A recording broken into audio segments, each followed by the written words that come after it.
This is Keys to the Shop, episode 157, 4 interviews from the floor of Coffee Fest Indianapolis. Well, hey everybody, and welcome to another episode of Keys to the Shop, where we give you insights, inspiration, and the tools you need to grow as a coffee service professional. My name is Chris DiFirio. I'm your host for the show.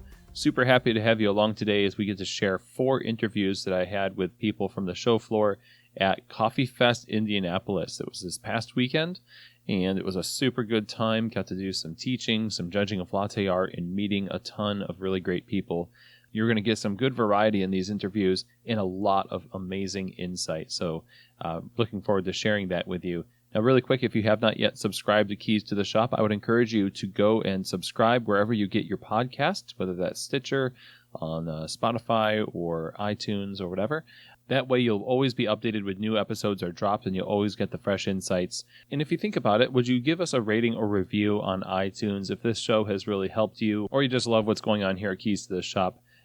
Give a rating or review real quick on iTunes. That'd be awesome. Thank you so much.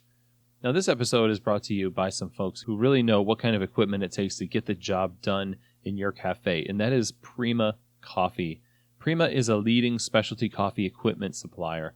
They curate the best equipment from around the world, and they fit it perfectly with the needs of both their home enthusiast customers and their professional customers. So beyond helping you make amazing coffee at home, they excel at providing you amazing commercial equipment to help outfit your coffee bar. If you're expanding to a second store and want to revamp the kind of tools you use, they can help you get the right gear to fit every situation. Their mission is to get you the right equipment to make the best coffee possible, and they have a deep understanding of what it takes to do just that. So if you're looking for the best equipment and expert assistance to go along with it, then look no further than prima-coffee.com. It's their website. I would encourage you to go to prima-coffee.com. There are a ton of resources that they've put together to help you excel at using the equipment. Reach out to them via email or phone. Let them know that Keys to the Shop sent you. Again, prima-coffee.com. I know you're going to be happy working with them. This episode is also brought to you by the people who make the best plant-based beverages around, and that is Pacific Barista Series. These are the line of plant-based performance beverages that are designed specifically for professional baristas and the standards for excellence that they demand for the things they use on their bars. So you could choose almond, soy, oat, rice, or coconut milk. Anything you choose from the lineup of the Barista Series will showcase an ability to take the heat from steaming, produce an unmatched silky texture, and keep the flavor balance of the finished drink focused on coffee. That makes a huge difference. Pacific is a huge supporter of the coffee industry, the barista culture. These products are just a testimony to that fact. So I would encourage you to go to pacificfoods.com and learn more about the Barista Series line of plant-based performance beverages and how adding them to your menu can help elevate the non-dairy offerings you give your customers in your shop. So again, pacificfoods.com. Okay, so today I am excited to present to you 4 interviews from the show floor at Coffee Fest Indianapolis that just happened this past weekend, and these conversations are really great. You're going to hear them one after the other, and I want to introduce who you'll be hearing as you listen to this episode. So we're going to start the interviews by talking with Stephen Garcia. Stephen is the general manager of Commissary Barber and Barista in Indianapolis, and he is the general manager on the coffee side. This is a newer barbershop and coffee shop concept that is really taking off, and we get to hear from Stephen about not only his career in coffee, but how it's been going as a general manager, and how things work dynamically between the two concepts in one space. It's really a great energy that Stephen brings in this conversation. I was really happy to be able to sit down and talk to him about this concept and his career. I think you'll enjoy it as well. From there, we're going to move on to talking with Andy and Sarah Hassler. They're the owners of Blue Mind Roasting in Indianapolis. They are a small but growing wholesale roaster in Indianapolis who bring a ton of mindfulness and purpose to everything that they do. In this conversation, Andy and Sarah both talk about the development of the business from a hobby of Andy's to now a full-fledged wholesale roaster. They talk about the challenges of starting a business, getting wholesale clients. They talk about working together as a couple and where the business is heading and their philosophy of business as well. A lot of great things in this that will really help you, especially if you're in the area of entrepreneurship in coffee or want to be. From there, we're going to hear from Lizath Zorrilla. She is a co-owner, along with her sister Jeanette, of La Finca Coffee House in St. Francis, Wisconsin. This is a coffee house that was started sourcing coffee directly from their grandfather's farm in Oaxaca, Mexico. The coffee house itself is an homage to Mexican tradition and a lot of its beverages and decor. And in this conversation with Lizath, you're going to hear about how this coffee shop came to be, some of the challenges that they've had in creating the concept and seeing it take off. There's a lot of great stuff in this conversation. Lizath has a really great mind for business, and she sets a really great example in how she approaches both business and people. And finally, we're going to be talking with Natassa Contini. She is the owner of the nation's first dog cafe called Chateau Le Woof in Astoria, New York. She was there at the show with a crew of people from her shop, and in our talk, we discuss how this first came to be, this idea of a dog cafe, what it took to get it off the ground in New York. It's not very easy to open a business in New York and make it successful, let alone a new concept like a dog cafe. She talks about how she's had to develop as a leader, how the business works, what kind of training people get in that cafe, and some great advice that she has for other business owners who are going to be taking on concepts of their own. So with all that said, let's get to these 4 interviews from the show floor at Coffee Fest Indianapolis. Hi, my name is Stephen Garcia. I'm the general manager for Commissary Barber and Barista on the barista side. Yeah. So you are a local Indianapolis-based coffee shop? So we're right downtown Indianapolis and like Lockerbie Square on the corner of New York and Alabama. It's so pretty much it's a combination barbershop and coffee shop, as the name kind of suggests. So there's on the corner building there's 2 different entrances, and if you go down one side you get led to the coffee shop. If you go down the other side you get led to the barbershop, and it's connected in between. So you can go to one, you can go to both, you can do whatever. So yeah. So how long has that been in business? We're going on our 7th month, the 5th of this month. Oh, so it's a pretty new concept. Is it sort of more focused on one than the other, like primarily a barbershop and with coffee, or is it equal on both fronts? It's definitely, I would say, equal on both fronts. So the barbers, like, they're strictly barbers. The baristas were strictly like coffee baristas. So like coffee people and baristas. So we pretty much like are mostly like we're under the same name, but mostly we're independent. So like they do their thing, we do our thing, and we just focus on our crafts each. Like all the barbers over there, they like are very much into the craft. They're always trying to learn more, and the same with us. We're always trying to push forward, always improve our coffee, always learn more about coffee world as a whole. So if I went to your shop and wanted to get a haircut, which I don't, because obviously anyone knows me, I don't have any hair. But is that there you go. I have a beard. I could go. Do you get to order drinks as you get your haircut? Yes. So pretty much if you come in, like sometimes there is like a wait. We have about, say, like four chairs for the barbers. So it can fill up pretty fast depending if someone has an appointment. We usually have 2 appointment barbers and then some walk-in barbers as well. So there'll be times where people will show up and there'll be a little bit of wait. So they can come over to the cafe side, grab a drink, relax a little bit. And also vice versa, they can go over to the cafe area, grab their drink. They're welcome to bring it over there. It just like never really gets like too much in the way. They're welcome to set it down while they have, or like I've seen somebody like take a break from a haircut and like sip on like a coffee or a beer. So they're more than welcome to have like both on each side, just like kind of respect. Like definitely like the barber stuff stays on the barber side, but as far as like the drinks go, they're more than welcome to take it over there and sip on coffee while they're waiting for their haircut. So you're here at Coffee Fest, and you have the owners are here. I know you were walking around with them, and you said you have baristas coming. You have a bunch of people from the shop just on their way to Coffee Fest. What has been your experience here at Coffee Fest, and what do you hope to get out of attending an event like this? Honestly, For Coffee Fest, it was like, so the most I wanted to go was pretty much like, I mostly wanted to like hang out and talk to people was like my thing, as I always loved like just how like community driven like we are, and the fact that Indianapolis has been like now getting recognized as that, of like how like tight we are with each other, how much of a family we are, that it was like enough to come here. Like I forever want to keep that. So a bunch of us will roll in here and we just want to like meet anyone who's like coming to our city and pretty much just give them the warm welcome that we want to get, like that we give each other. And with the baristas, like the same as myself, I'm like always constantly like, I feel like with this industry, we're never going to know everything. It's constantly changing all the time. There's so many variables. So all we can do is continue to like learn and improve. So by us all coming here, we have the opportunity to like learn and improve ourselves by like going to some of these seminars and maybe finding out something we didn't know about, or even just talking to someone else who's in the industry and maybe they have like a way they do things at their shop that like we don't do at our shop, and just like kind of pick each other's brains and like learn and grow with each other, because in the end we're all after the same goal of just making fantastic coffee. So we should definitely all work together on it. So you personally, how long have you been in coffee? Just under 7 years. So I started when I was still in college.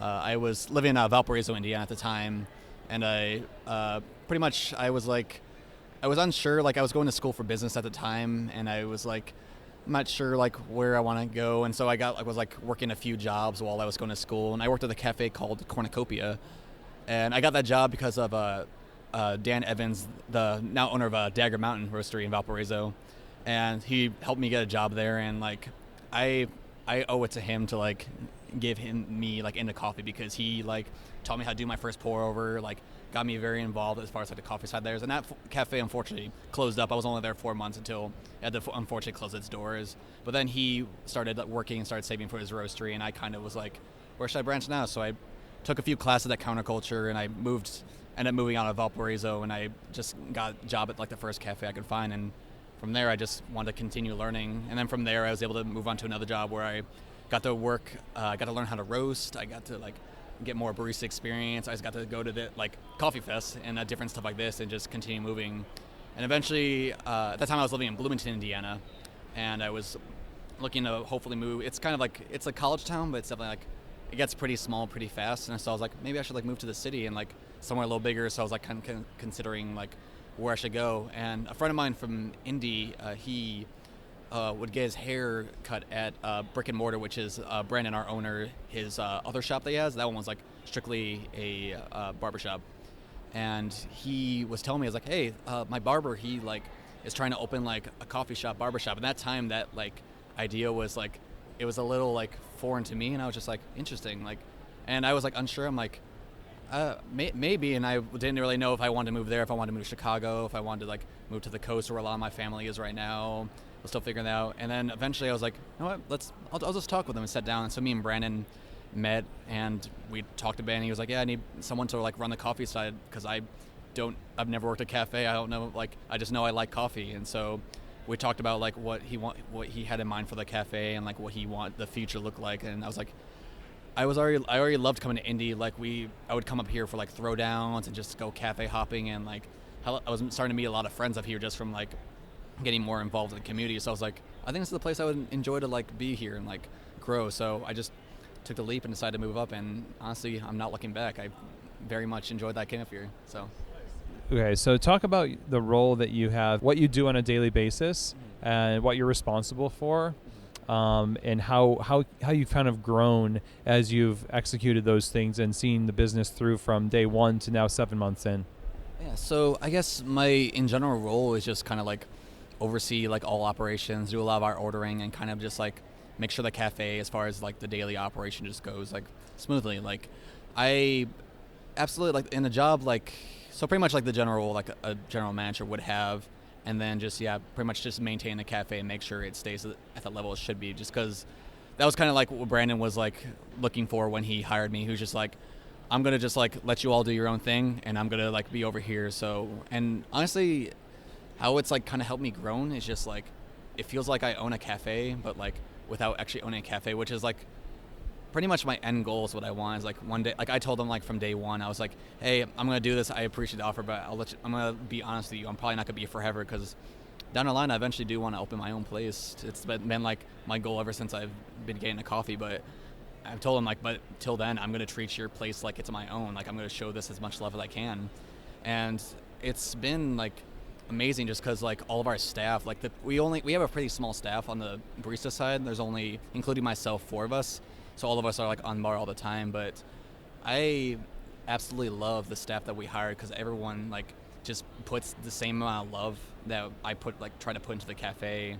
And so it just makes the day-to-day like job just feel like nothing just because everyone's like on top of it. Everyone like is just super happy at the job and enjoying themselves. And so that's why I want to like bring them all here to Coffee Fest to learn more, just because like we're like I'm in like the managerial position, but I see us all like we're all just the baristas on this side, and together we're gonna like make this cafe great. So for us all to come in and just like learn as much as we can, it's gonna as a whole just make the cafe just grow.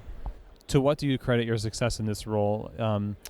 Did you take on any kind of leadership experience in your previous roles in the barista world or in roasting?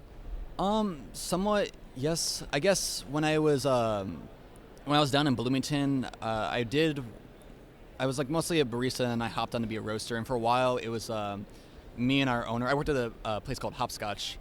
And me and our owner, Jane, we kind of much, like when I hopped on into roasting, it was kind of like us doing the roasting, and then we started getting more of a team. Because when I hopped on there, they had just opened up as well. I think they were a couple months in, and I kind of was like, I will admit, like I kind of like begged for a job. I'm like, hey, give me a shot. Because I was like, do you have roasting experience? I'm like, no, but I want to learn. And I'm forever grateful for Jeff and Jane for like taking me on, because I was able to grow so much. And they saw that like I wanted to learn as well. So from there, we all were just like kept moving forward, and then from doing the roasting side and like barista side was constantly trying to learn there. And so I guess I didn't really have much like actual like managerial experience. It was just kind of like I was just like a young little eager coffee nerd who just kept wanting to learn more. So I think that was like enough for Brandon to be like, well, you seem like you like to like run around and learn more about coffee, so why don't you do that here? So it all worked out. So in a way, I guess I never really officially had like a managerial role, so this is all like new to me.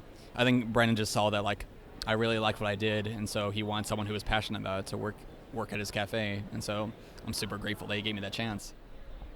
So what's been the biggest challenge so far in this role, and currently what's been the biggest challenge for you as you grow as a professional, take on more responsibility, and what has been helpful for you to sort of address that challenge? I guess probably the biggest challenge is just because like I'm the only, like as far as like the whole like company as a whole and how it started out. So just because as far as like if we're looking at like me, Brandon, and our other owner Ryan, I'm the only one that has like cafe experience. So if say like something goes wrong in the barbershop, that's fine. Brandon like handles that. He has a barber experience, but he also has like a lot of his like. He has like a manager there as well who can also like fall back on as well. For me, it's if something goes wrong, I'm the one with the cafe experience. So it's like, so that's why it's super helpful that we have such a killer staff, because then it's like if like stuff goes wrong, they also too are there to like troubleshoot. So it's, and just because they're like they themselves are like always growing, they have like are getting so much knowledge as far as when it comes to coffee. So like it's not like something's going wrong at the cafe. Like I'm like getting calls every something going on, like the grinder doing something weird, and I have to like run in there. If they like, they will like say like, hey, this happened with this, but we got it. We know what we're doing. So, nice. I say it would be a lot more challenging if it weren't for the staff being so just like top notch. So I'd say that's just been the biggest challenge is like us like we being like our own side, and like as far as like upper management goes above us is them like not knowing like how the ins and outs of how a cafe operates. Like it's still new to them, like every day, and they're definitely like learning a lot as well, just because it's a whole new experience to them. Like all the time, we'll give them presentations, and we're like, this is what we're doing on this side, and they're like, I didn't know you can do that, and we're like, yeah. So it's kind of cool, because it's like we get to educate our bosses as far as like how like the coffee world functions, because all they already know is like we like going to coffee shops, we enjoy coffee, but as far as like behind the bar stuff, that's new to them. Like we had Brandon. We keep having him try to throw latte art, and I'm trying to teach him how to pour. And that's been fun because he would like see us do our pours and he's like, I want to try that. We're like, come on back behind bar. And he's like, okay, this is a lot harder than I thought. Is he gonna let you try to cut hair? What? I've I don't think so. I've joked around. I've like said like, hey, like we should do like a trade-off like day, but like let everyone know, like just like make sure we let people know like it happens, and maybe only like one barber behind the bar and one barista there, and it's like, hey, just let them know, like if you're getting a haircut, just so you know, they have no experience whatsoever, but I don't think it would go too well. Like unless it was like an overall, just someone's like, hey, just completely shave my head, I don't think I could do it. Yeah. I would trust a barista with a razor on my head. No, I probably wouldn't. I don't know. I wouldn't trust us either, honestly. Well, thank you, man. This was great to talk to you. Where can we find out more about Barber and Barista and stay in touch? Yeah, so we are on Instagram. I'd say that's where we do like a lot of our like networking is like Commissary Indy. And then we also have our site, commissaryindy.com. But yeah, I'd say best way to like kind of like keep up with what we're doing is just Instagram, like a lot of places. So we usually like post like when we're like things are changing on the like cafe side, things are changing on the barbershop side. Like we just rolled out our summer menu on Friday. So we're posting all the drinks up there. And so people at Coffee Fest haven't like stopped by there because they saw the photos and trying them out. And yeah, I'd say that's the best place, Instagram. Well, thank you, Stephen. This was amazing. Appreciate you. Thank you so much. Yeah, this has been fun. My name is Andy Hassler, and this is my wife, Sarah. We are, our business is Blue Mind Roasting. We're in Indianapolis, Indiana, and we're a wholesale coffee roaster. Nice. So how has Coffee Fest been for y'all so far? It's been really great. We've never been to Coffee Fest before, so it's been awesome to learn so much and talk to people. People have been great, and I feel like it's been really great to get our name out there more and just to even learn. I didn't realize how much I would learn from the people that are coming to our booth. So much, right? It's there's so many people. Yeah, that's why I love coming to Coffee Fest myself. Just after so many years in the business, you meet new people all the time, get into good conversations, and so like this one, for example. So what is it, describe Blue Mind Roasting, like how did this start and how long have you been in operation? Yeah, so we officially started in 2016. I was roasting as a hobby before that, popcorn popper to a hot top home roaster, and then the work I was doing at the time kind of dried up, and we were talking about starting a business and decided to just go for it. And so we officially became Blue Mind Roasting in 2016. We bought a IR 2.5 from Diedrich and started roasting, more commercially on that. And we actually built a space in our backyard and here in Indianapolis, and that's where we roast out of, and we do everything out of there. We have a roasting space, we bag and package everything, and deliveries go out from our garage basically. So that's what Blue Mind Roasting is. In terms of coffee, have you been just a long time coffee enthusiast and wanted to get into roasting as a commercial endeavor, or did it just how did it evolve to be a commercial endeavor? Did you what was the turning point for you saying, I want to roast coffee in a popcorn popper, right, for yourself? Right. I imagine to now you have a booth at Coffee Fest, so it's a little bit more than home enthusiast. Right. Yeah. So we got into coffee. Me got into coffee in Louisville. We knew people connected to Sonnergasse and Quills there, and people were roasting, people were brewing, and just really got to love coffee there. Came to Indy. We're from Indiana originally, from Indianapolis, and came back 2012 and started roasting as a hobby. Because at the time, specialty coffee's kind of really grown a lot since then in Indy. And so at the time, though, I just wanted to roast coffee and drink it. But we needed an income, for one, and we saw that there's room in the market for more great coffee in Indianapolis. So, that was the main drive to do that. And we wanted to make it manageable to our life, which is why we're doing it the way we are, like close to home. We have 3 kids. We just have this vision for a more I guess, holistic life. The name Blue Mind is from a song by Alexi Murdoch about kind of getting lost in your thoughts and this kind of contemplative spirit, which I always connected to coffee. My experience of coffee, having a really great cup of coffee, and just losing yourself and slowing down. And so even the way we do our business reflects this, like this more manageable life, a rhythm of life, and a manageable growth is what we hope for. But yeah, that's kind of how we got from hobby to where we are now.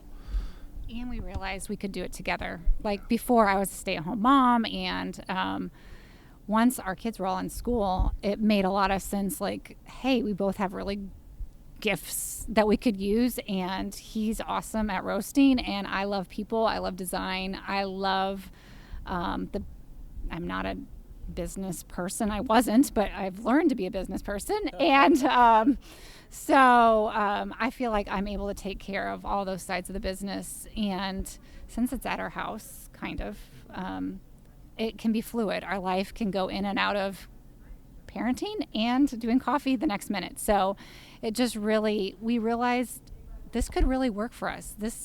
He has a passion for roasting, and I feel like you have to be passionate about to do this because we do it all the time. So we decided, like, we're at least going to try this. So it might not work, but we're 3 years in, and I feel like it's working so far.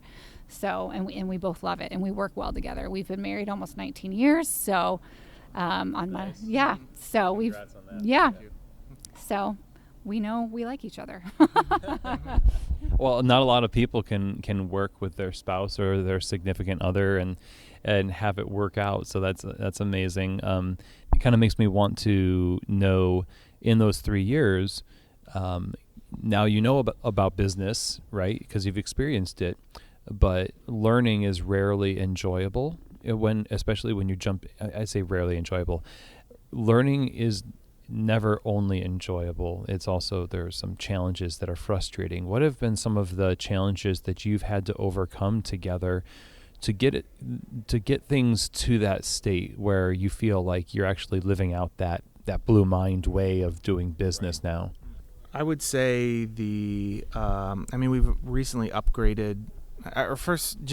We building the space was a challenge. For one, we ran into a lot of obstacles. We built a garage in our backyard, but half of it is walled off and built to health department specifications and all that. That was a challenge, a big challenge that took a while, and we were wondering if it was going to work at one point. And then starting roasting in there, and then we just upgraded to a larger roaster. So some of those physical things, I guess, have been with our space and trying to make it all work where we are have been challenging. I think what also else? It's just like the money aspect of it. I mean, it's just been like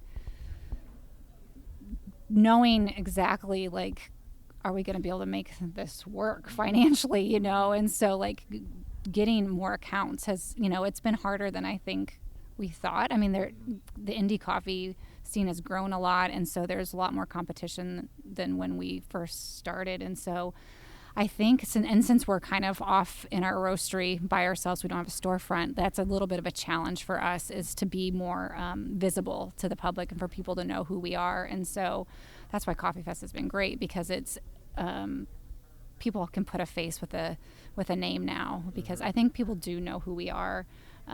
But it's, I like when we can get out and meet the people that we're, giving coffee to. So there have been challenges. Our growth has been slower, so they've kind of been spread out, but definitely, trying to, grow the business is something that we're working at. And learning how we work together, and like, we're neither one of us have a business background or anything like that. I don't think either one of us are super entrepreneurial by nature. She probably is more than me, but just learning how to do a business in general, we've just had to learn as we go, and we both are good at figuring things out in our own way, and that's what we've done. And so that's been hard at times to just figure it out, like, how do you run a business and do the things that businesses do. So we've learned a lot, but yeah, it has been bumpy at times figuring all that out. So when you say, you said getting accounts, it was and probably still is for anybody, honestly. Like getting more accounts means more cash flow. You can do more things. You can upgrade to a bigger roaster when you start to get all that business. I mean, that's the goal when you're trying to scale, right? So how did you do that? How did you figure out how to get accounts when you're just starting out as a roaster? I think one of the main ways was really relationships. So knowing people and knowing people that are like in the business of developing things and realtors and I don't know, just people that are intermixed in the community. And I feel like word of mouth has really been how we have gotten more accounts. It hasn't been me going and knocking on doors, really. We haven't had to do too much marketing. Our Instagram account, oddly enough, has been like really beneficial and huge to us. Social media, I love photography and I love creating things that are beautiful. And so I feel like that has actually kind of helped us have a face to our business a little bit. It's kind of like our brick and mortar almost is our Instagram account. And so that definitely has helped. People will say they know us just because they've, followed our account or whatever. So we're small but I think we can sometimes look bigger than we actually are based on our Instagram account. I was just going to say Sarah's design eye has really helped us a lot. She's an artist at heart, and does all of our design work, and she has the vision for our bags and our Instagram account and the look of our roastery and all that, and that's been really helpful because we do really care about making things beautiful, and so that's really helped us a lot too, I think. Where do you want your company to go? What is the goal? Let's say in the next 5 years, like is the plan to open a space to just keep it as a roastery and keep growing it as a roastery? If it's super secret, don't tell us. But what do you have in the works that you're working toward right now, and kind of what do you think is going to get you there? I think it's just perfecting what we're doing and growing our wholesale. We don't have a plan to open up a shop. Many people ask us, when are you opening a shop? I feel like somewhere down the road, I probably will open a shop, but that will probably be after our kids are out of the house. So we've got about 10 years before that happens. So in the next 5 years, we definitely want to continue to grow our wholesale. I would love to be able to showcase our coffee at cafes so people can go. And since I'm not doing a shop, I want people to be able to go taste our coffee that are really brewing it well. And we also, I think, want to focus more on the coffee that we're getting and relationships with the people that are growing our coffee. That's something that we hadn't really put a lot of time into before, just because we were trying to grow the business and we were trying just to figure out how to do this. And so I feel like the next part of our business is really like kind of zeroing in on certain aspects of the coffee industry, and one being importers and things like that. Well, speak about that for a second. How you have currently been approaching coffee selection and what you do for kind of like quality control, and what makes it onto the cupping table and into the bags. How does that happen? Right now we use a couple of the larger importers. We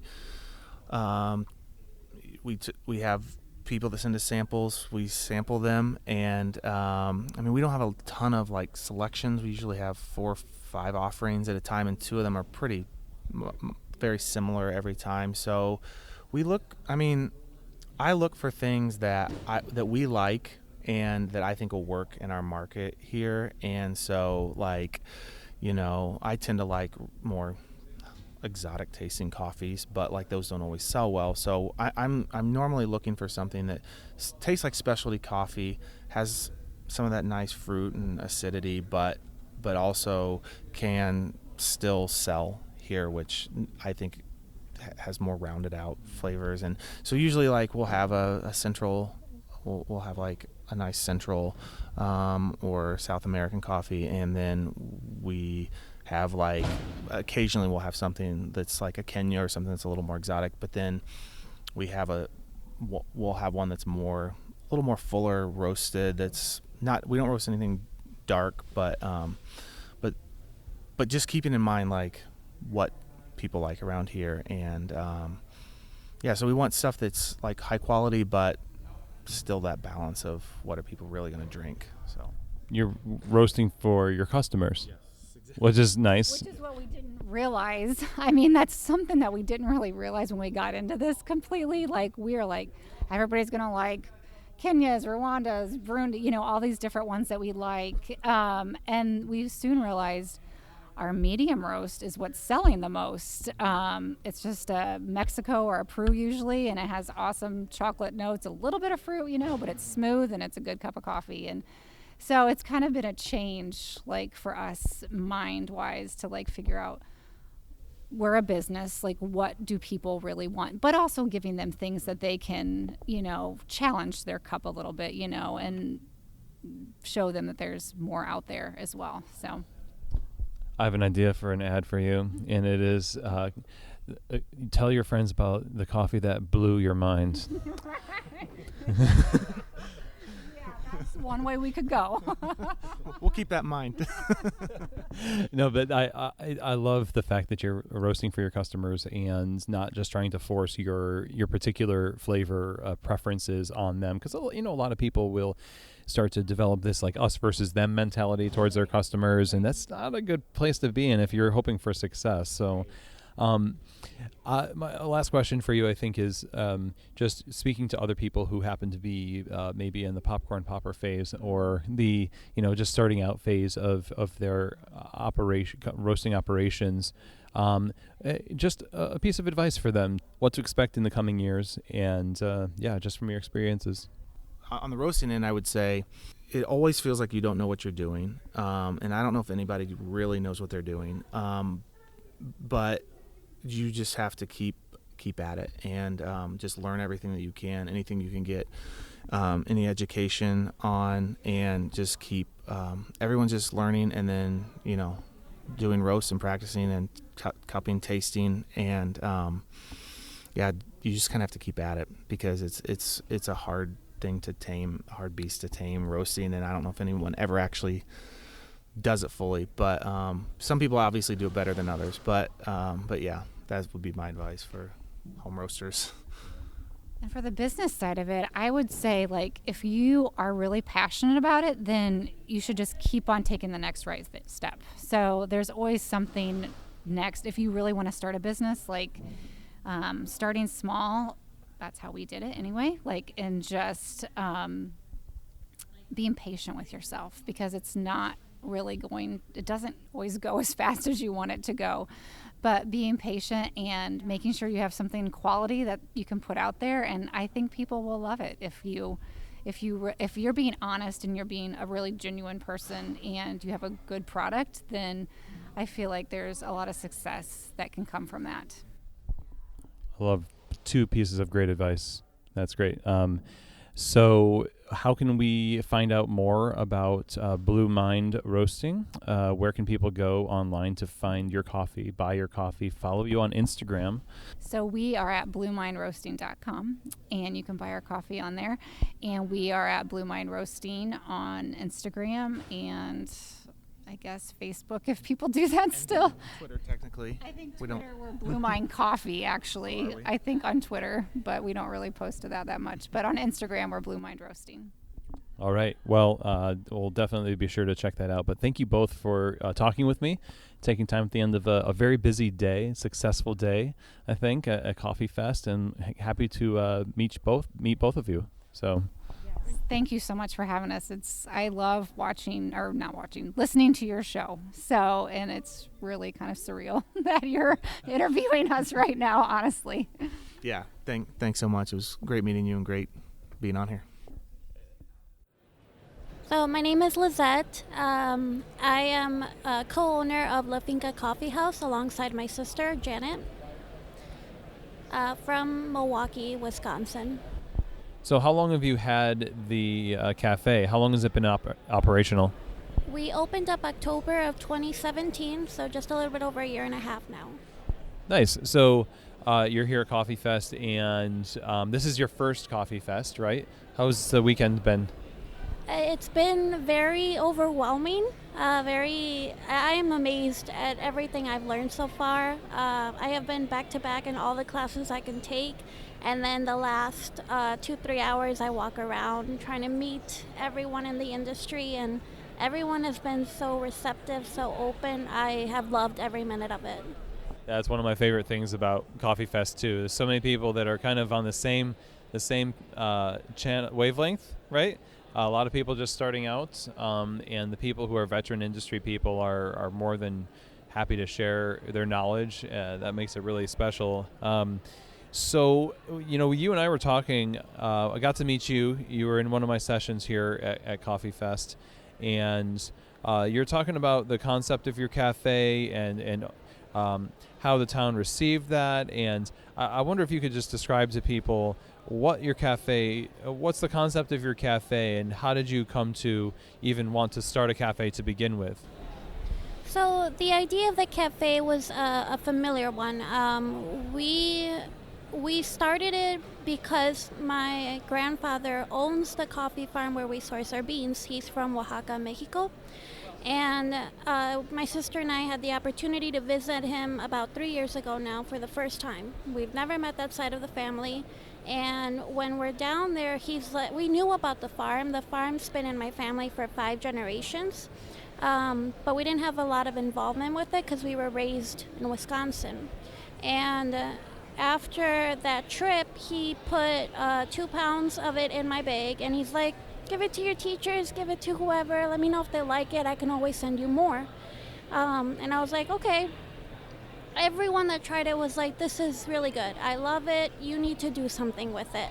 And I've always been business oriented. My sister has all the experience in the restaurant industry. I didn't even serve a table before that.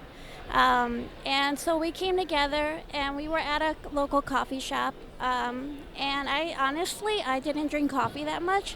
I was drinking a mocha, and I was like, this is good, but our beans would be better in this coffee. And she was like, yeah, I agree 100%. So I started experimenting at home, making different drinks, learning about the coffee industry, and then this plan kind of started coming together. She was still very resistant. She was like, I don't know anything about owning a coffee shop. Who are we going to employ? Where are we going to do this? And I was like, well, would you be open to the idea if I came up with a really legit plan? Would you follow me along with it? And she's like, of course.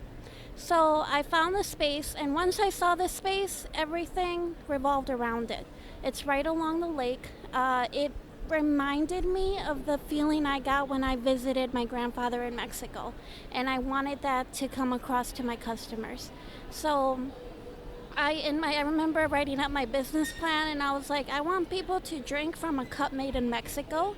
I want people to taste the coffee that comes from Mexico, and I want those flavors to translate through the whole experience. And that's what we do. We are in a town just outside of Milwaukee. It's really small. You go from one street to the next, and then you're in another city. That's how small it is. But I absolutely love it. The people are very warm. They have been very open to our idea. It's definitely different. I think we're the only coffee shop in the St. Francis area. And definitely the only Mexican coffee shop in our little city. I remember when we first opened, one of our drinks is a latte horchata, and we make the horchata in-house. 2 months before we opened, Starbucks rolled out with their horchata coffee, and we were like, oh no, we're going to be out of business before we open. And I went to Starbucks, I tasted it, and I was like, this is okay, this is syrups. There is no authenticity behind this. So I was like, I can do it better. And we've done it. It's a very popular drink. I tell people, because they're always like, well, can I have a milk alternative? I'm like, we use actual horchata. We started making vegan horchata made with like almond milk, and I'm experimenting with oat milk and other milks. But we want to still have that authenticity behind what we do. There has been some struggles. The current climate that we're in politically, there's a lot of kind of like people are unaware of either like our culture, or they hear certain things on the radio and it's like, well, are you here legally? Are you here illegally? And we do get those questions every now and then. We always approach them very straightforward. We were born in Mexico. We were raised here. I consider myself an American. I'm here. I became a resident 2 years ago, so it is a part of my life that I don't ever want to ignore or let go of. I believe in my culture, and I was raised with as much of my culture as possible that my dad could give us. And I think it's just a matter of educating and understanding, and I think our community has really embraced that now. I have seen people defend us online. Like, we like to close for May 1st in solidarity for immigrant rights, labor rights. And when we make that post on like Facebook or Instagram, a lot of people are commenting, I'll buy another cup of coffee from you because you support this cause. And it's really nice to see that bond that we have with our community. That must be a hard dynamic, to have a place where you want to show hospitality, but then know that there's this kind of climate where somebody could be thinking or even saying these things to you. How do you manage that emotionally, and how do you manage that with your staff so that it doesn't dishearten them and cause them to respond in a way that drives more? Like, there might be people that don't go to your cafe because of that, but you still want to be a welcoming place. But it's like, how welcoming can you be when people are not being welcoming to you? I think first and foremost, I like to remind us of our humanity. At the end of the day, if we're all the same, right? We come from different backgrounds, we come from different school of thoughts, but we're all human and we're all here to find that purpose in life. There was one situation that I like to think back on. I think we were maybe like 6 months in, and I started getting reading groups that would come into the shop and spend some time there, and these book clubs, they'd read a book, they kind of discuss the book. And it was a group of older white ladies, very friendly towards us. They came to the counter, asked us about our menu, no issues whatsoever. We were telling them our backstory. They go sit down, and I don't know what book they were reading, but I remember one lady was commenting on how she thought Mexicans were really lazy. And I'm sitting behind the counter, and I'm like, does she know where she is right now? And I had my father with me there, and my sister, and we're just kind of looking at each other like, is this real? Is this happening? Obviously, like, I respect my customers. I'm not going to go up to her and be like, why do you say this? That was their private discussion. If she were to like disrupt the place, then I feel like that would give me grounds to be like, don't say that about our place. That was the end of that. But I had once hearing that, I sat down with my dad and I was like, what do you think about that? And he's like, it's a lack of education. People want to believe the stereotypes. They feel safe about that. They're not willing to explore or really come to understand who we really are. They see something on the news that they follow. They're not going to be open-minded about it. Is this really the right place for that change? I don't think we're there yet, but I would like to become that place eventually. And anything that my sister and I encounter that we do, and if we face retaliation like directly, we will address it directly. But we're learning. Our community is learning, and I think we're on the right track. Wow. Well, kudos to you for being the bigger person in that situation. And it's so weird to hear that kind of a comment be spoken when you're in a business that was started by Mexican people. And where's your business? Where's your business? You know what I'm saying? So I hate that that's a dynamic, again, that you have to deal with. But I'm glad that you have such a, I'd say, mature perspective that helps get you through those tough times. And I wonder if you could talk about what it is that you've learned since opening this coffee bar about yourself. That's like, this is obviously a challenge, and there's probably other challenging aspects of running a business besides this one thing, which is huge. Through those challenges, how have you changed as a professional in the short time that you've been open? I think that the biggest change is really fine-tuning who I am in my little section, my little corner of this world. At first, I thought opening a coffee shop, I thought it would be, I definitely did not think it would be this busy. I am, my sister and I are both at the coffee shop every single day. My mom helps us out there. My dad helps us with repairs, getting stuff to the shop. It's really a family affair, and it's brought us closer together because of it. I like to think that I come from an immigrant background, an immigrant rights background. So all the activism that I learned, all of the kind of like logistics that I learned through that avenue, the nonprofits that I worked for, have translated into how I run my shop. And I absolutely love that aspect. I think it's more humane. It's more, we're trying to do social good, right? And as little as I consider it, we're just like a little seed in this. But I think that the more people that are doing this, the more it'll grow. And that was one of the things that I loved coming to Coffee Fest and seeing. So we get our coffee beans from my grandfather's farm. I finally learned, hey, that's direct trade. That's really cool. There's a name to that.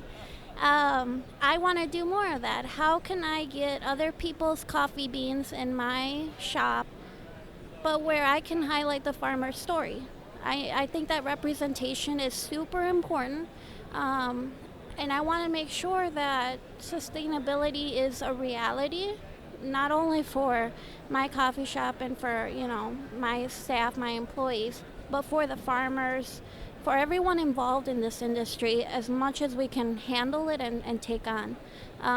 So the more that I dive into it, the more I realize that I really like the concept of a social enterprise. I want to follow up more on that. I want to learn more about that. And I know my sister is on the same path as I am. We're so aligned with everything that we do that I think both of us together are really trying to make that difference. Man, I really want to go to your shop now. That's such a great goal and an excellent example that you're setting. I'm super happy that I got to run into you here. How can we find out more about your shop, and we can follow you online and visit you? Where can we do all those things? So the name of the shop is Finca Coffee House, located in St. Francis, Wisconsin. Facebook and Instagram are my best friends. We try to update that daily. Instagram is at Finca Coffee House, Facebook / Finca Coffee House. If there's anything that you see on there that you want to reach out, we are very communicative. You can comment, you can send us a direct message. We will definitely follow up with you. Well, thank you so much for taking time here at the show to talk to me. Thank you so much. It was nice meeting you. Natassa Contini. I'm the owner of Chateau Le Woof in Astoria, New York. We are the nation's first dog cafe. That's pretty awesome. And you've gotten some pretty big press about that recently, right? Correct. So the concept came about when I was walking my dog in the morning and looking for a good cup of coffee. Also needed dog food. It's about 7 years ago is when I dreamt it. And people used to tell me all the time, oh, I dreamt of the idea. And I thought it was total BS. Like, that doesn't happen. And one night it just did. Woke up in the morning, and first thing that came out of my mouth was Chateau Le Woof. A dream. It was my boyfriend, ex-boyfriend at the time. I woke up in the morning and I said, I got it. A dog cafe. How brilliant is that? And we laughed. And he said, well, what would you name it? And just Chateau Le Woof. I've been in hospitality for about 20 years or so, restaurants, nightlife, New York. And it always sat in the back of my head. I was running another operation, and it didn't get out of my head. It just stuck and stuck. So that's how the concept kind of started. Since then, HSBC just featured us for their Small Business Fusion campaign, highlighting small businesses, their lending program. I took my entire life savings and dumped it into my first shop, which was Chateau Le Woof, but a lot smaller. When I started looking for a new lender, a few years went by. I knew I outgrew the space and I needed to do something else. That's when I contacted HSBC. Love the idea. Love that I'm a female owner, just me, no investors, and supported me. So they just filmed a commercial. It's launching this week. It's their thank you. It's a nationwide campaign. They chose 6 small businesses in the country, and we're the first to launch this. Wow, that's quite a lot's happened. So 20 years in the hospitality business, and now you own this cafe and this concept. What is different about running this than what you're used to experiencing with all the years you've spent in the industry? Oh, that's a great question. I thought that I got it prior. Running businesses for other people is difficult and challenging, as I'm sure you know. The commitment is the difference. So I was able to put it aside. I was able to lock the door and walk away and not take the work home with me, or at least I thought. I thought I took it home with me. I thought I lost sleep working for someone else. In this regard, I'm committed 100%. It may sound like a negative thing, but it's not. I work from the minute I wake up until I go to sleep. I stopped watching TV. I read in lieu of TV, or just to kind of continuing to educate myself, stimulate my brain, keep going. So the weight on my shoulders is definitely a lot heavier. I read many, many books prior to opening the store. There was no book that I can read that could have prepared me for what I've learned or what I'm going through. The books helped because they've helped me kind of guide along the way. But wow, what a learning experience. What are some specifics of what you were shocked by that the books couldn't prepare you for? Everything that goes wrong. So I've learned in this business, it's not things that go right. It's the things that get thrown at you on a daily basis and then fixing that. The keeping my employees happy. That's important. Creating a divide between myself and the employee as their boss. As a manager, I was always the people's manager. I would always fight for my staff. I'd be the buffer in between the owner and the staff. That role has now changed. And whether I like it or not, or no matter how good I am to them, there's still that dynamic that I need to make sure I don't cross, keeping them happy and still creating a beautiful, friendly environment, but making sure that it's still I'm the boss and they respect my decisions or follow my procedures, because it is what it is, right? But not having that buffer in between has been challenging and interesting. So I'm learning to deal with people differently. Okay, so a lot of the challenges of dealing with people as the boss means that you're going to have to change as a person over time. And I imagine there's a lot of feedback that you get from the employees about how you are with them that has helped. Absolutely. I mean, my biggest feedback is, hey, Natassa, you're too nice. You're too lenient. In prior jobs, I was really strict and thorough, and I am now as well. Approaching this, I was too nice. I cared too much about what their comfortability, which is great. I want my staff to be comfortable, but not too comfortable, right? So learning how to modify that in myself and detaching. I don't go out and go have drinks afterward with my staff, and a lot of my staff have become friends. I'm using people here, and so it's creating that divide. I'm here with Coffee Fest with some of my staff, so creating that dynamic, tapping out when they all go out, and I'll walk away or do something else, or just kind of be that leader for everyone. Hope they follow. Or else you might just become a little bit too close to them, and then you can't exercise any effective authority, right? Right, exactly. So it must not have been easy to just start a cafe in New York City, the place where you make it here, you make it anywhere. So what kind of challenges did you face opening a dog cafe in New York? Biggest challenge was making sure that my business model was running smoothly. As you know, dogs and coffee don't mix well, New York, and keeping New York State happy and going through all of the regulations. Without giving away my secret, that was the biggest challenge. Setting up the business and literally the floor plan in order to make sure that it flows correctly. It's 1/2 cafe, 1/2 pet store. So there are separate entrances, they're separate. We had to divide everything to keep in compliance with regulations. That was probably the biggest challenge.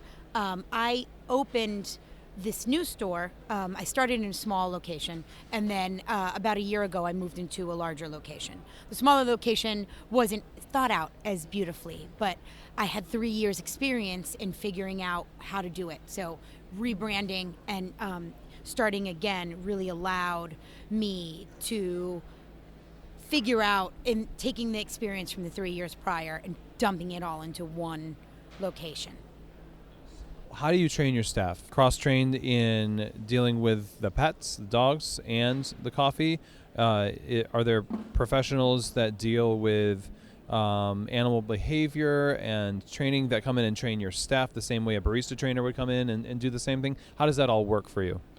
Exactly. So I've split it up. So it's essentially 2 stores in one. On the pet side, everyone that I hire for there, it's definitely more retail. So I look for people that are great with customer service, have a retail background, are animal handlers. I also have a dog walking company within the pet store and a groomer. So everyone that works on the dog side, I require them to get their animal handler's license. It's important. Things can go awry. Knock on wood, not one incident so far, but they're dogs. And even from training staff for sales to cleaning up poop and pee in the corner because it's dogs. So you need to find people that get it and are willing to clean up the mess, but also, jump in and handle a situation or be knowledgeable in selling a dog food. On the cafe side, that's a whole nother skill set that I look for, right? Baristas, trained baristas, customer service as well, but in a different regard. Food handling. I like all of my employees to have their food handling license. I do cross-train my staff, and I think my biggest mistake in the beginning was looking for that one person that can do everything. Through this, I've learned that it just does not work in this business. I need to treat them as separate businesses. I do separate inventory. I do separate procedures, separate closing. Sometimes it may be 2 different people, or I may use someone on both sides, but I've split it up in order for it to flow smoothly. I don't expect my staff to know everything. I think my biggest mistake as an owner is I know both sides. I know everything about my business because I built it. I in the beginning expected my staff to do the same and would get frustrated if the person on the dog side couldn't dial in correctly, or vice versa. If my barista couldn't find something in the register because it was a dog food that they're not familiar with.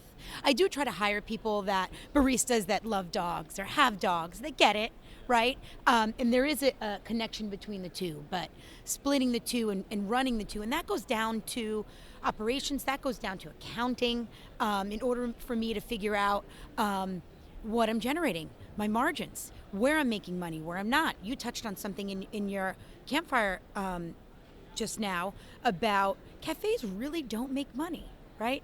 My business essentially is the dog side. That's, we don't have any waste. My products are a year shelf life. It's a brilliant model, but the cafe is a lot more demanding. The cafe drains the labor, the staff, waste. My cafe can be in the red, but the pet side balances it. So keeping the staff happy, with these new kind of hybrid coffee shops now, you're seeing that wave, right? All these people are doing hybrid this and hybrid that, which I think is great, because that sole coffee owner, it's a struggle. You're making 40 cents off a cup of coffee if you're using good coffee, if that. So having the two has been challenging, and the workload is greater, but yet still more rewarding.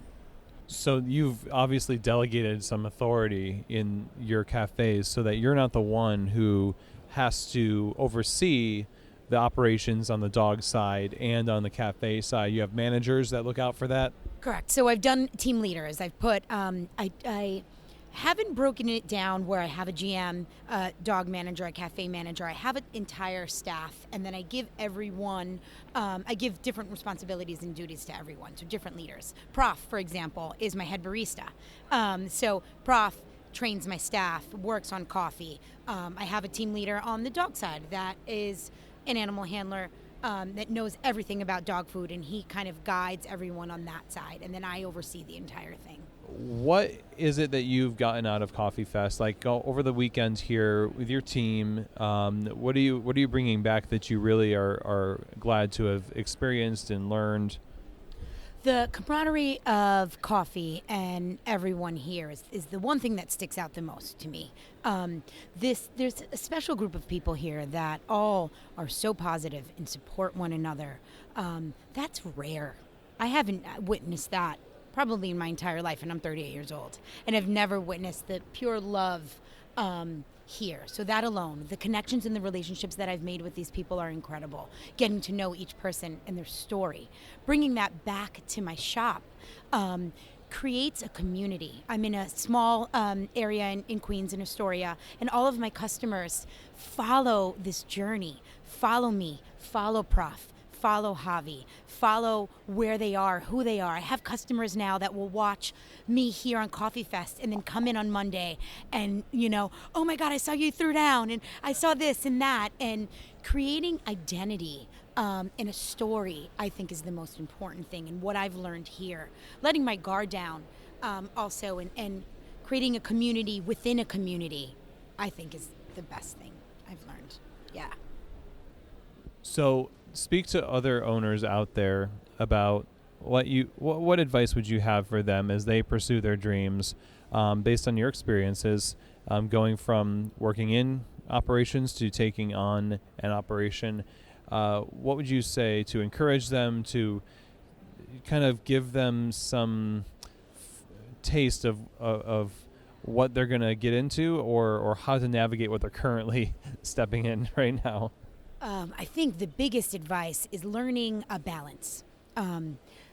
I worked at a coffee shop prior to opening this. I knew nothing about coffee, right? So getting that experience first, and in operations, and just seeing how other people do it. Learning to detach from the business and not bringing it home, I think, is the most important thing. Having a balance. We can kind of get a little crazy, and the work and the business becomes our entire life. So getting the experience, training first, but then also going into it, learning to take time for yourself as well, whether it's extra long in the shower or reading a book, and just doing something completely different than what you normally do on a daily basis to thrive. Yeah, because we have to thrive. Yeah, if you thrive, then others thrive too. Take care of yourself. It's going to be a little bit more clear how you can take care of others. They can count on you, and they need you. And don't drink too much coffee. Great. Well, thank you so much. This is. I'm glad that I got to meet you. I'm glad you brought your crew here. We love Prof, and I'm glad to have gotten to learn a little bit more about a dog cafe. And next time I'm in New York, I don't have a dog, but I'm still gonna try to go get a coffee. Yeah, so play with someone else's dog. No, that sounds amazing. So how can we stay in touch with you and what you're doing? And where can we go to, like, what's the address of your shop if we want to go there and we're in New York? Cool. So I'm in Astoria, right across the street from Socrates Sculpture Park. I'm on Vernon Boulevard, 3101 Vernon Boulevard. I post everything on Instagram and Facebook. So our handle at Chateau Le Woof is the best way to kind of keep up with us, our website as well. Thank you again. Thank you. Well, I hope that you feel inspired and equipped and really got something out of these interviews. They come from all different kinds of perspectives and places in business life, in coffee. And the point of having these types of interviews on the show here at Keys to the Shop is that during a throwdown and during a trade show or whatever you happen to be going to, the conversations that you have are going to end up enriching you. When you ask questions and you really are curious about what's going on in somebody's life and what they've learned over the course of the years that they've spent on this earth and in this field in coffee, you're always going to walk away with a richer perspective for things that you're going through, either personally or professionally. And I think that these 4 interviews have really accomplished that. And I want to thank Stephen, Andy and Sarah, Lizette, and Natassa. Thank you so much for sitting down with me at the show. Thank you for coming to Coffee Fest in the first place. You're all doing amazing work, and I'm super thankful that we were able to learn from your experiences here on the show. Now, of course, in the iTunes show notes, I'll have links to all of their businesses that you can click on. I encourage you to go follow them on Instagram, visit their websites, and discover more about their respective businesses. Now, if you want to reach out to me, you can do so by emailing chris@keystotheshop.com.